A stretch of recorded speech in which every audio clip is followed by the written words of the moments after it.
Hello and welcome back to my YouTube channel. This is your very own UPSC aspirant and anonymous, and also telling you things which are quite anonymous till yet, because these are not being told by coaching industries, है ना. This is something which is to the specific mains content which you can directly learn from this video, because I will try to make you learn through approaches which I think, if you have watched the previous video in Indo-Africa relations, you might be aware of Medic Shed approach, which is the only relevant and interesting and easy approach for international relations. So in this video today I am going to explain you about India Southeast Asia relations, which is ASEAN. ठीक है, so let's get started. Importance of ASEAN. What is the importance of ASEAN? मतलब association of south East Asian Nations. ठीक है, अब अगर आपने पिछली video नहीं देखी है मेडिक शेड के ऊपर, सो आई वुड रिकमेंड कि आप देख लो, लेकिन अगर आप नहीं भी देखे हो तो भी मैं एक्सप्लेन कर देती हूँ इन शॉर्ट कि medic shed is an approach towards international relation, is an approach that will enable you to solve any question that comes in international relations. ठीक है, barring a few exceptional cases. ठीक है, तो medic shade मतलब M for military, E for economic, D for developmental aid or diplomatic aid, I for institutional, C for cultural, S for strategic, which is the most important, H for health, E for education environmental and D for disaster management. अब चलो यार आगे बढ़ते हैं. आपको अगर मैं पिछले वीडियो मैंने बहुत डिटेल में समझाया मेडिक शेड अप्रोच को, आप वहाँ से देख लेना. और एम से अब मैं आपको इसी सीक्वेंस में आपको पढ़ाते जाऊँगी what is the importance of ASEAN for India. अब आप पिछले previous year questions last 10 years के देखे होंगे, पढ़े होंगे, तो आपको समझ आएगा. मैंने सारे पढ़े हैं और समझा है कि any institution, any region, any country में कभी भी क्वेश्चन आता है तो ये आता है कि how is it important to India, how is it important to India's interest in geopolitics. ठीक है, तो significance for India is the only thing which UPSC majorly focuses on. ठीक है, तो एम से आ गया हमारा मिलिट्री. अब मिलिट्री मैंने आपको बताया सिक्योरिटी कंसर्न्स, है ना. तो सिक्योरिटी कोऑपरेशन कैसे करता है इंडिया आसियान के साथ. अब आसियान तो पानी में है ना, तो कुछ ना कुछ मैरीटाइम ही करेगा वो. अब इसको बस आपको याद रखना है कि ASEAN India maritime exercise perform करता है इंडिया. ठीक है, now E for economic cooperation. Economic में मैंने आपको समझाया है tie approach. T for trade and tourism, I for investment and infrastructure, E for energy. ठीक है, तो टी से ट्रेड. अब हमारे साथ इंडिया का क्या ट्रेड है आसियान से, तो it constitute 11% of the global trade which we do for with ASEAN.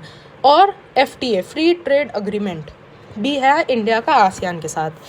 Then investment, तो टोटल वर्ल्ड जितना भी इंडिया वर्ल्ड में इन्वेस्टमेंट करता है उसका 20% कंस्टिट्यूट करता है आसियान की कंट्रीज़.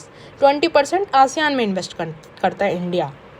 ठीक है, फिर कनेक्टिविटी. इंफ्रास्ट्रक्चर माने कनेक्टिविटी, रोड डेवलपमेंट. ठीक है, ये सब वो सब पोर्ट्स डेवलपमेंट, कनेक्टिविटी इंक्रीज़ करना. तो बहुत ही ज़्यादा इंपॉर्टेंट, कुछ याद रखो ना रखो, इसको ज़रूर याद रखना.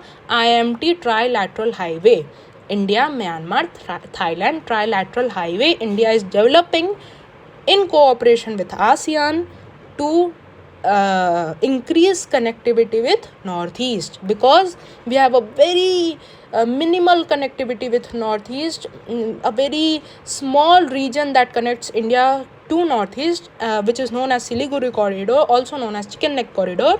So to increase connectivity with a very major part of India, Northeast, ठीक है, उसके लिए हम IMT ट्राईलैटरल हाईवे बना रहे हैं. और एक और प्रोजेक्ट है जिस which is known as Kaladan multi modal project. Kaladan is a river in Myanmar, तो उसके इंटर रिवर कनेक्टिविटी बना रहे हैं. तो Kaladan multi modal project in cooperation with ASEAN हो गया. हमने कर डाला military economic. Now next is diplomatic, तो डिप्लोमेटिक में यार हम यूजुअली आता है बायलैटरल टाइज, तो बायलैटरल हम एक रीजन के साथ डील कर रहे हैं तो उतना ज़्यादा नहीं है, तो आगे बढ़ते हैं। आई फॉर इंस्टीट्यूशनल, तो इंस्टीट्यूशनल में एक आसियान ही है, खास वो भी नहीं है, तो आगे बढ़ो। सी फॉर कल्चरल, कल्चरल में बहुत सारे पॉइंट्स है कि cultural commonalities between India and ASEAN is huge. Like for example हमारा रिलीजन बड़ा कॉमन फैक्टर प्ले करता है कि India is an origin of Buddhism and Buddhism is a major religion for ASEAN countries. फिर temples, इसलिए temples है, ठीक है। योगा तो हर एक कल्चरल पॉइंट में डाल देना, चाहे वर्ल्ड का कोई भी कंट्री हो, इंडिया योगा सिखाता ही सिखाता है। फिर मैं ये सारी चीज़ बिना देखे बता रही हूँ आपको, इसलिए आप भी इससे याद करते जाओ, आपका आईआर यहीं के यहीं ख़त्म हो जाएगा। I guarantee you with so much of value addition and good points, ठीक है। कभी श्रुति शर्मा मैम की आंसर कॉपी खोल के देखना, this is the way she writes. 10 points, specific points and valid points, ठीक है। सॉरी, वापस आती हूँ इसमें सॉरी, ठीक है। फिर रामायण महाभारत आप जानते ही होंगे कि कनेक्टिविटी है, तो याद कर लो यहाँ से, ठीक है। फिर नेक्स्ट है जियो स्ट्रैटेजिक सिग्नल। अब स्ट्रैटेजिक, एस फॉर स्ट्रैटेजिक में आपको ये याद रखना है 2 पॉइंट। क्या पॉइंट? कि स्ट्रैटेजिकली इंडिया चाहता है कि ग्लोबल एरेना में, ग्लोबल पॉलिटिक्स में, वर्ल्ड पॉलिटिक्स में इंडिया का डोमिनेंस हो। India should stand out as a world leader in geopolitical arena of the world, ठीक है। तो India to stand out, India क्या करेगा एज अ लीडर? अगर इंडिया को स्टैंड आउट करना है तो वो इंडिया क्या करेगा? सिक्योरिटी प्रोवाइड करेगा। एक तो ये पहला कि India has to stand out as a leader, तो वो क्या करेगा ये याद करना स्ट्रैटेजी के लिए। सेकेंड पॉइंट कि हर जगह चाइना है, स्ट्रैटेजिकली इंडिया और चाइना में कंपटीशन है, इंडो पैसिफिक में कौन जीतेगा, ठीक है। चाइना अपना पूरा जोर लगाता है कि वो इंडिया को सब्जुगेट कर सके, बट इंडिया तो इंडिया है भाई, इंडिया नहीं होने देगा, इंडिया भी अपना पूरा ट्राई करेगा। हम इंडियंस हैं, हमारा जोश तो जानते ही है ना सब, है ना। तो इंडिया कैसे करेगा और चाइना को काउंटर, तो एक ये पॉइंट स्ट्रैटेजिक में 2 ही पॉइंट याद रखना है। क्या? कि इंडिया कैसे स्टैंड आउट करेगा एज अ वर्ल्ड लीडर, और इंडिया कैसे चाइना को काउंटर करेगा, ठीक है। तो पहला, तो स्ट्रैटेजिक में पहला पॉइंट कि India as a net security provider, this is a keyword which can't come to your mind if you haven't read, if you haven't learned in your answers, ठीक है। और ये कीवर्ड जानना ही जाना चाहिए कि India as a net security provider in Indo Pacific region, अगर India को बनना है तो उसको आसियान का सपोर्ट चाहिए। And to fulfil PM honourable prime minister Narendra Modi's vision of SAGAR, that is security and growth for all in the region. Then फिर China को कैसे काउंटर करें? अब चाइना का आप जानते होंगे, China's policy of string of pearls, यानी पूरे इकोनॉमी में, पूरे वर्ल्ड में चाइना क्या कर रहा है कि अपने बेल्ट एंड रोड इनिशिएटिव के थ्रू और स्ट्रिंग ऑफ पर्ल्स इनिशिएटिव के थ्रू एक बहुत सारे पोर्ट्स बना रहा है, इंडियन ओशन रीजन में बहुत सारे पोर्ट्स बना रहा है, और अपना नेवल फोर्स को बढ़ा रहा है, हर एक पोर्ट्स में अपना मिलिट्री बेस स्टैब्लिश कर रहा है। जैसे जिबूती, अफ्रीका के हॉर्न में इंडिया का चाइना का मिलिट्री बेस है। तो ये इसको, इस पॉलिसी ऑफ को कहते हैं स्ट्रिंग ऑफ पर्ल्स पॉलिसी, ठीक है, जो कि चाइना की है। That is, it is encircling India through military bases and ports, ठीक है।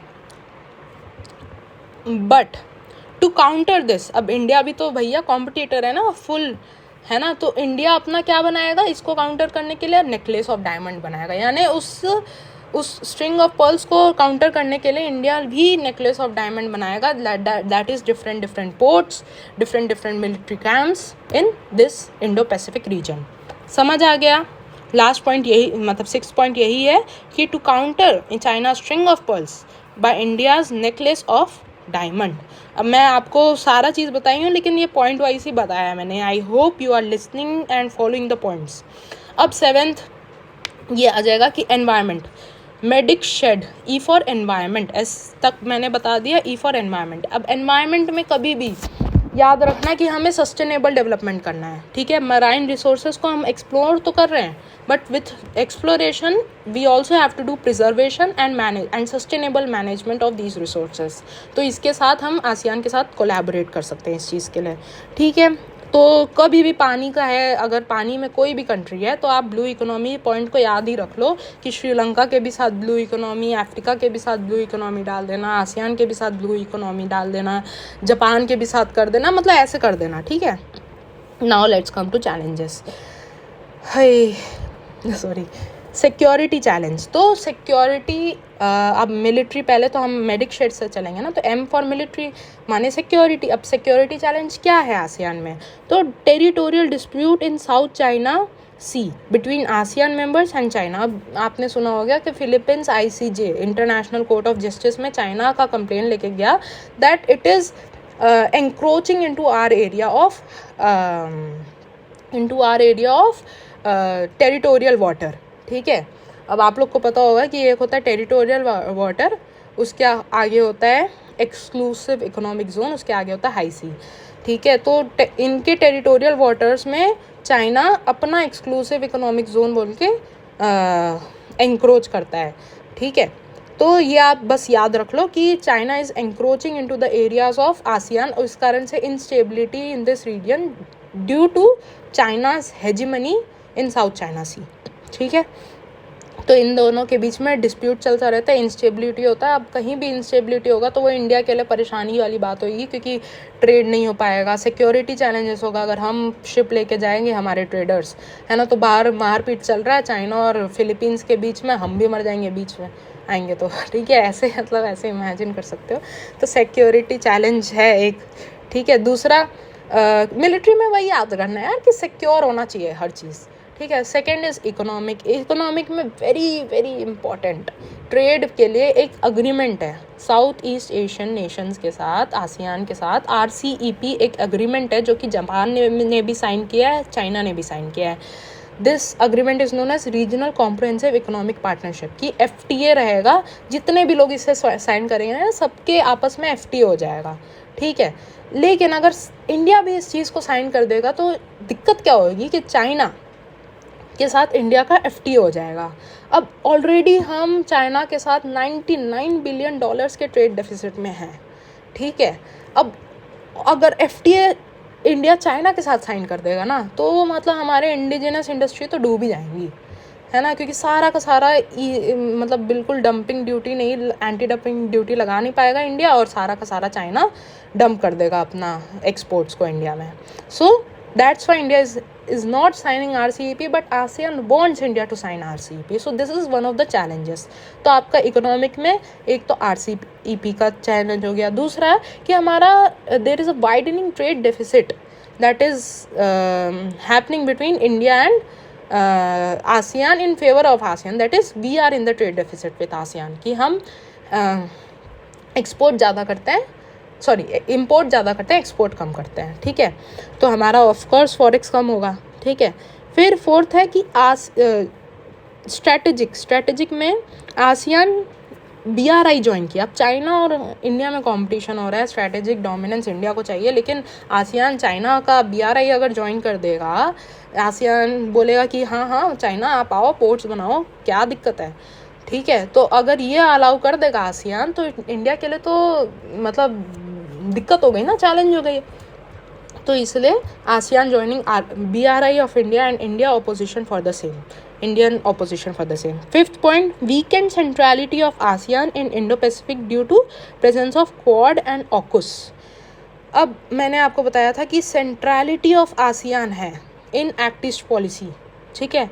लेकिन ये सेंट्रलिटी ऑफ आसियान कम हो जा रहा है अगर इंडिया क्वाड ज्वाइन कर लेगा, और ये जो ऑस्ट्रेलिया, UK और US अपना बनाए हैं इंडो पैसिफिक के लिए ऑकुस, ठीक है। तो ये कम हो जा रहा है ना अगर इंडिया क्वाड ज्वाइन कर रहा है, तो आसियान की सेंट्रलिटी कम हो जाती है। तो this is a challenge between India and ASEAN relation. अब वे फॉरवर्ड हम कैसे ठीक करें चीज़ों को, ठीक है। तो मिलिट्री डिप्लोमेटिक, अब कभी भी मिलिट्री का यानी सिक्योरिटी का कुछ करना है तो डिप्लोमेटिक रिलेशंस वो करो, ठीक है। जो डिफेंस मिनिस्टर का जो मीट होता है बिटवीन इंडिया एंड आसियान, उसको हर साल करो, फ्रीक्वेंट करो, स्ट्रेंथन करो, ठीक है। फिर आप डायमेंशन यही सोचोगे, मेरे कुल मिला के सारा मतलब ये, अगर आप वे फॉरवर्ड अभी याद नहीं भी करोगे ना मेरे साथ, तो भी आप डायमेंशन सोच सकते हो, क्योंकि आपको चैलेंजेस पता है, ठीक है, और आप डायमेंशन आपको पता है कि कैसे पॉइंट्स जनरेट करना है, ठीक है। ई फॉर इकोनॉमिक, अब इकोनॉमिक के लिए IMT ट्राइलैटरल हाईवे का प्रोजेक्ट है, उसको जल्दी बढ़ाओ ना, स्पीड अप करो, एक्सपीडाइट मतलब स्पीड अप करो, ठीक है। फिर डिप्लोमेटिक के लिए ज़्यादा से ज़्यादा डिप्लोमेटिक एंगेजमेंट करो, अपना साउथ चाइना सी में लड़ाई धड़ाई कम करने के लिए डिप्लोमेटिक एंगेजमेंट करो, ठीक है, हाई लेवल एंगेजमेंट करो। फिर फोर्थ है कल्चरल एंड एजुकेशनल, कभी भी वे फॉरवर्ड में कल्चरल हमेशा आएगा, कि आप पीपल टू पीपल कनेक्ट करो, क्योंकि पीपल टू पीपल कनेक्ट करोगे तो state to state connect automatically हो जाएगा, ठीक है। अगर ज़्यादा से ज़्यादा South East Asian students India में पढ़ने आएंगे, है ना, तो वहाँ का डायस्पोरा इंडिया में आएगा, तो उन लोग जो भी पॉलिसी लेंगे इंडिया के फेवर में रहेंगे, क्योंकि उनके लोग यहाँ पे हैं, है ना। तो अब पीपल जब इंडिया में आ रहे हैं तो वहाँ पे उनको कोई मेहमान आ रहा है, अतिथि देवो भव, तो उनको अच्छे से परोसना है ना, अच्छे से उनका पालन पोषण करना है, तो उसके लिए स्कॉलरशिप दीजिए भाई। पीपल जो साउथ ईस्ट एशियन लोग आ रहे हैं उनको स्कॉलरशिप, एजुकेशन में स्कॉलरशिप दो। अगर यूनिवर्सिटी में उन लोग पढ़ने आ रहे हैं, स्कॉलरशिप लेके उन लोग एडमिशन तो ले लेंगे, अब जब पढ़ रहे हैं उस कॉलेज में है तो उस टाइम वहाँ पे करो भाई, कुछ नाच गाना करो, कुछ कल्चरल एक्सचेंज करो, है ना, कल्चरल एक्सचेंज होना चाहिए। तो ये कल्चरल एक्सचेंज ऐसे करके याद कर लो कि cultural exchange programmes in university should be there for South East Asian students who are getting admission in Indian universities. Like for in Delhi University, there are many cultural fest of African students, Southeast Asian students, and many such country students. ठीक है। फिर strengthen, फिर हमारा strategic वाला point तो हर बार हर case में हर country में आएगा ही आएगा। Strategic mean strengthen comprehensive strategic partnership, better synergy between Indo Pacific, IPA माने Indo Pacific ocean initiative and ASEAN's outlook on the Indo Pacific. अब जो कंक्लूजन मैंने लिखा है उससे लिखा है, क्या बोलते हैं, विजन IS के मेंस 365 से, तो वो आप पढ़ लेना और लिख देना। So I will end my video here. I hope you enjoyed it. I hope कि आपको समझ आ रहा है, आई होप कि आपको अप्रोच समझ आ रही है और वो आप लर्न कर पा रहे हो चीज़ों को। IR आपके लिए डिफ़िकल्ट नहीं रह जाएगा। प्लीज़ इसी अप्रोच को फॉलो करो। एक सजेशन देना चाहूँगी आखिरी में कि बहुत ज़्यादा लेंदी चीज़ों को पढ़ोगे, सिर्फ 2 बार पढ़ पाओगे मेंस के पहले, याद नहीं रहेगा। 7 मिनट के प्रेशर में आपको 10 मार्क का 2 पेज आंसर अगर लिखना है तो उस प्रेशर में आपको याद आना चाहिए। तो वो आपको याद तभी आएगा जब कम चीज़ों को 10 बार पढ़ोगे, ना कि बड़े चीज़ों को 2 बार पढ़ोगे। सो इस अप्रोच के साथ चलो। I am your fellow UPSC aspirant and thank you so much for watching. Thank you so much for giving your